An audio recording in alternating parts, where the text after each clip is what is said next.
Hey guys, I wanted to briefly go over a couple aspects of narrative writing to add to what we've already talked about that I think will help you in both my class this summer and in your classes in the fall. One thing I want to briefly go over is paragraphing, when to start new paragraphs, how to utilize paragraphs in your writing. One aspect of this is going to be anytime you shift to a new time, a new place, or a new topical element of the story, you want to shift paragraphs, change paragraphs. You can also use paragraphs to add emphasis or dramatic effects. You can have paragraphs, and we'll see in some of our example text, mentor text that I'm going to show you, paragraphs that are just one sentence where it's just emphasizing one particular part of the story. And I want you to pay attention to that because what paragraphs really are, in a sense, there are two things. One is sequentially and logically, they give your story flow, which is important for coherence. It's important for your reader. It helps them make sense of things as they're shifting along. Instead of just one big long block of writing, you have writing that's broken up into chunks. We always process information better when it's presented to us in chunks. And when those chunks are each individually logical and make sense, that really helps your reader or the person that's receiving the information remember it and take it in a lot more easily and be able to make sense of it. So number one is just the cognitive sense-making aspect of it being logically sequenced and coherent. The other aspect of paragraph writing that's important is simply utilization of what we call white space. And white space is when you look at an article in a magazine or a blog on a website or a paragraph or a section of writing in a book or anywhere you encounter writing. It's the utilization of the space between the text to actually enhance the effect of the text.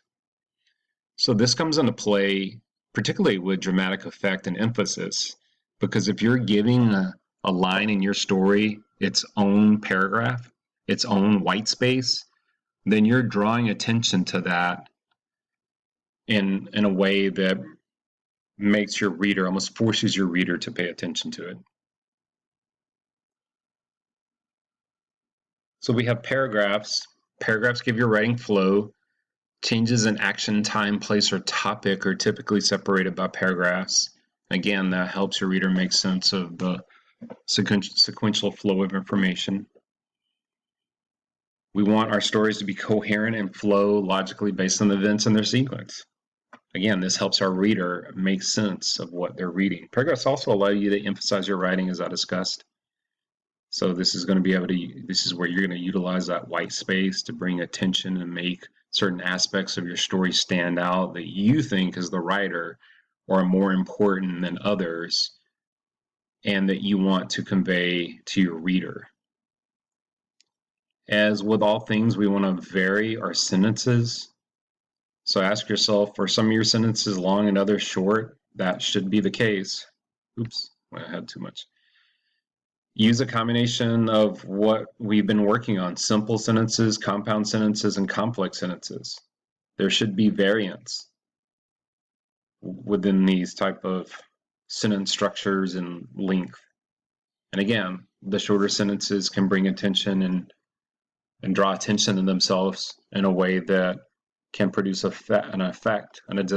desired effect that you as a writer want to have. A couple other things I want to talk about is show, don't tell. This is something in a full unit that we would be covering in the fall. We would spend 2 weeks on, depending on the level of the class, 1 or 2 weeks minimum.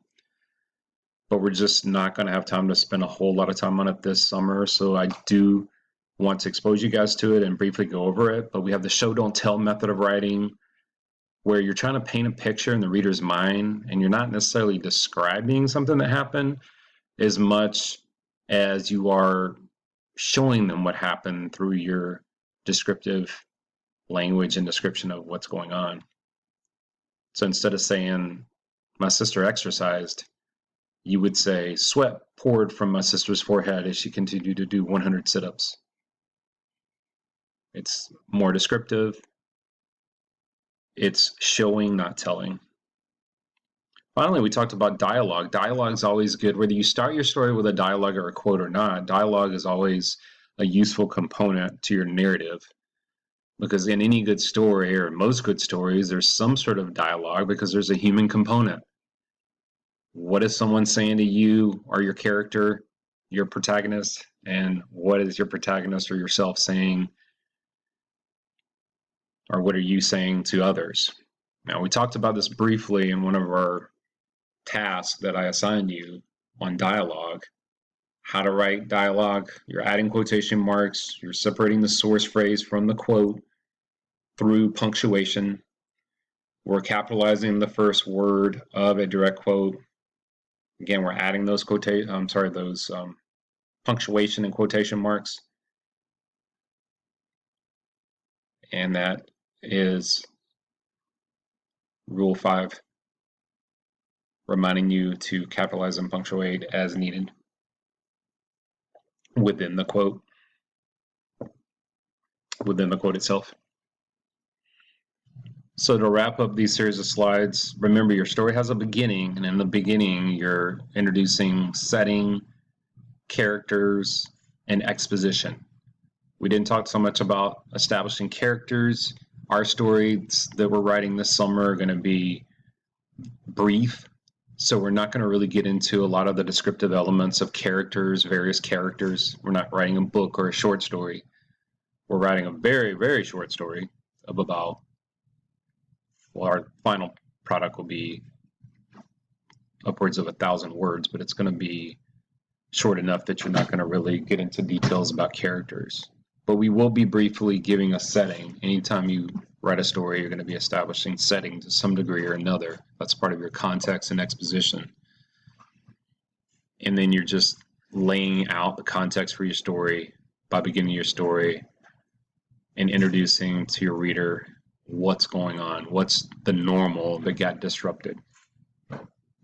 We talked about plot structure with your exposition, rising action, climax, falling action, or resolution. Go back and look at the other slides. This briefly just goes over that. And in the middle, you're going to have your actions, dialogue, sensory details, and all the elements building up to your climactic moment. And then you're going to have the finish, the ending, the conclusion. This is going to talk about how you overcame a problem, how your conflict was resolved, how things are either back to normal or will never be the same again. So that's how you end your story, and that's how we're ending these slides.